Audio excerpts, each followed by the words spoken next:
ଧୈର୍ଯ୍ୟ ରଖ, ତୁମ ମୂଲ୍ୟ ତାକୁ ସମୟ ବୁଝାଇବ। ମନେ ତାଙ୍କୁ ରଖ, ଯିଏ ଭଲ ମଣିଷ। ଭଲ ତାକୁ ପାଅ, ଯିଏ ସଚ୍ଚୋଟ ମଣିଷ। କର ସେଇଆ ଯାହା ସତ୍ୟ। ସାଥ ତାର ଦିଅ, ଯିଏ ପ୍ରକୃତରେ ସଚ୍ଚୋଟ। ମନ ତାକୁ ଦିଅ, ଯିଏ ରୂପରେ ନୁହେଁ ଗୁଣରେ ସୁନ୍ଦର ହୋଇଥିବ। ମୁହଁରେ କଥା କହୁଥିବା ବ୍ୟକ୍ତି ଏକ ଭଲ କଣ୍ଟା ପରି ହୋଇଥାଏ। ସେଥିରେ କିଛି ସମୟ ପାଇଁ କଷ୍ଟ ନିଶ୍ଚୟ ହୋଇଥାଏ, ହେଲେ ଲାଭ ଜୀବନସାରା ହୋଇଥାଏ। ଯଦି ଆପଣ କାହାକୁ ପ୍ରଥମ ଥର କ୍ଷମା କରିଦେଉଛନ୍ତି, ତେବେ ଆପଣ ବୁଦ୍ଧିମାନ। ଯଦି ଆପଣ କାହାକୁ ଦ୍ୱିତୀୟ ଥର କ୍ଷମା କରିଦେଉଛନ୍ତି, ତେବେ ତୁମେ ଜଣେ ନରମ ହୃଦୟର ମଣିଷ। ଯଦି ତୁମେ କାହାକୁ ତୃତୀୟ ଥର କ୍ଷମା କଲ, ତେବେ ଆପଣ ଏ ଦୁନିଆର ସବୁଠାରୁ ବଡ଼ ବୋକା ମଣିଷ। ଜୀବନର ସବୁଠାରୁ ମୂଲ୍ୟବାନ ଜିନିଷ ହେଉଛି ଆପଣଙ୍କର ବର୍ତ୍ତମାନ ସମୟ, ଯାହା ଥରେ ଚାଲିଗଲା ପରେ ଆପଣ ପୂରା ଜୀବନର ରୋଜଗାର ଦେଇ ମଧ୍ୟ ତାକୁ ଆମେ କିଣିପାରିବାନି। ସେଥିପାଇଁ ନିଜର ବର୍ତ୍ତମାନ ସମୟକୁ ମନଭରି ବଞ୍ଚନ୍ତୁ।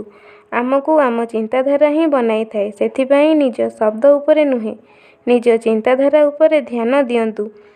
ଆରେ ବିତିଯିବ ଏହି ସମୟ, ଟିକେ ଧୈର୍ଯ୍ୟ ତ ରଖ। ଯଦି ଖୁସି ଅଧିକ ଦିନ ରହିନି, ତେବେ ଦୁଃଖର ସାହସ କାହିଁ? ସେଥିପାଇଁ ଦୁଃଖ ସମୟରେ ଚିନ୍ତା କର ନାହିଁ, ସେ ସମୟ ବି ନିଶ୍ଚୟ ବିତିଯିବ। ଯେତେବେଳେ ମନ ଅଶାନ୍ତ ରହିବ, ସେତେବେଳେ କିଛି କରନ୍ତୁ ନାହିଁ। ଖାଲି ଆଖି ବନ୍ଦ କରିକି ଭଗବାନ ଶ୍ରୀକୃଷ୍ଣଙ୍କ ନାମ ସ୍ମରଣ କରନ୍ତୁ। ବୁଦ୍ଧିରେ ପଇସା ରୋଜଗାର କରାଯାଇପାରେ, ହେଲେ ପଇସାରେ ବୁଦ୍ଧି କିଣି ହେବ ନାହିଁ। ସମସ୍ତେ ନିଜର ଲାଗନ୍ତି, ହେଲେ ଖାଲି କଥାରେ। ଯେତେବେଳେ କର୍ତ୍ତବ୍ୟ ଉପରକୁ କଥା ଆସେ, ସମସ୍ତେ ଦୂରେଇ ଯାଆନ୍ତି। ଅନ୍ୟ ପାଇଁ ବଞ୍ଚୁଥିଲେ ତ କାହାର କିଛି ଅଭିଯୋଗ ନଥିଲା।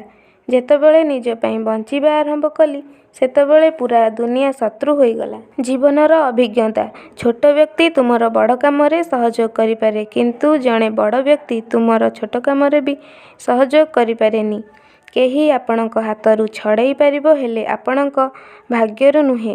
ଜୀବନରେ ଆଗକୁ ଯିବାର ଅଛି ତ ସହରରେ ନୁହେଁ, ନିଜ ଉପରେ ବିଶ୍ୱାସ ରଖ।